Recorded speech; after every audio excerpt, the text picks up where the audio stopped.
All right, here we go again. This time I'm going to show you how to deal with a NAND gate. And I've already left some of these wires in. When you go to pop these things out, you probably don't want to try to grab them and pull them out. You want to stick something under them and just kind of gently rock them up. It's a good way to keep from bending the legs on them. And when you're done, you should store them in this foam. And you may think this is just regular styrofoam, but it actually has anti-static properties to keep from destroying it. That's why it feels a little funny. That and it's probably, depending on which kit you got, the foam itself may be pretty old, but bottom line is it's got some anti-static properties, and that's why we use it. Okay.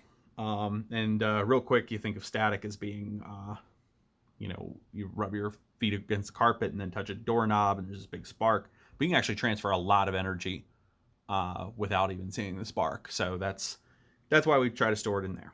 Okay. So I left most of my wires in here.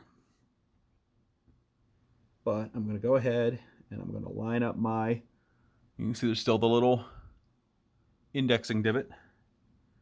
And I'm going to line that up. Make it straddle the channel there in the middle. And make sure we got power and ground.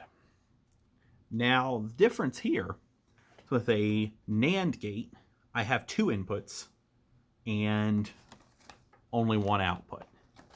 And so what I'm going to do with that is this time I'm going to have two switch wires.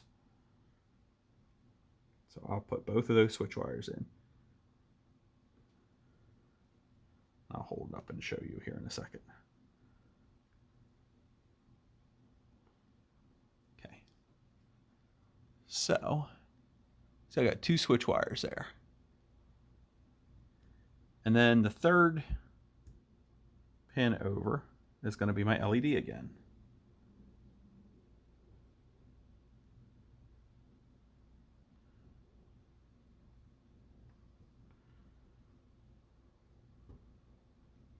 Okay, so there's a NAND gate in place. So if I connect my battery, not much is going to happen. It's going to be a little weird until I get everything plugged in. Now with a NAND gate, the only time it lights up, or let me back up. So NAND is a not AND. So why we care about that is if I input a 0, 0,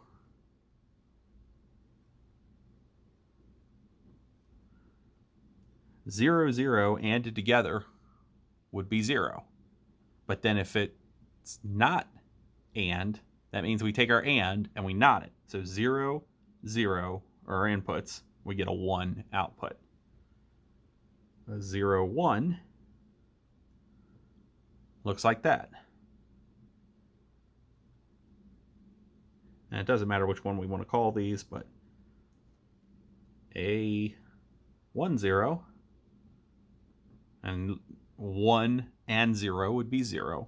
But then when we NOT that, 1 NAND 0 is still going to be a 1. So if I want this thing to stop shining, the only way to get that to happen is if I input a 1 and a 1. If I input a 1 and a 1, that ANDed together would be 0. Or I'm sorry, that ANDed together would be 1, but then NOT that would be a 0.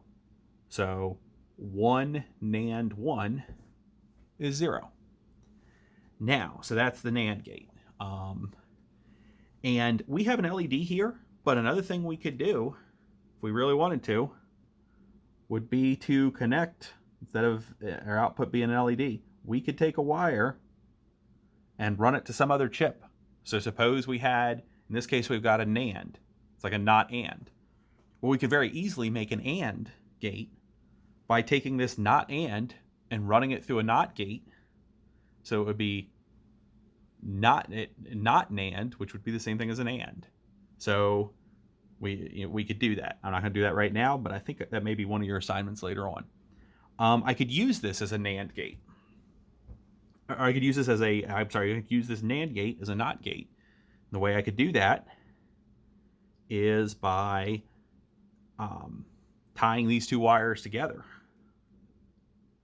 and moving them at the same time. So if I put, basically 1, 1, I get a 0. And if if I do 0, 0, I get a 1. So just wanted to show you that. I think it's part of your next assignment. So hope this helps.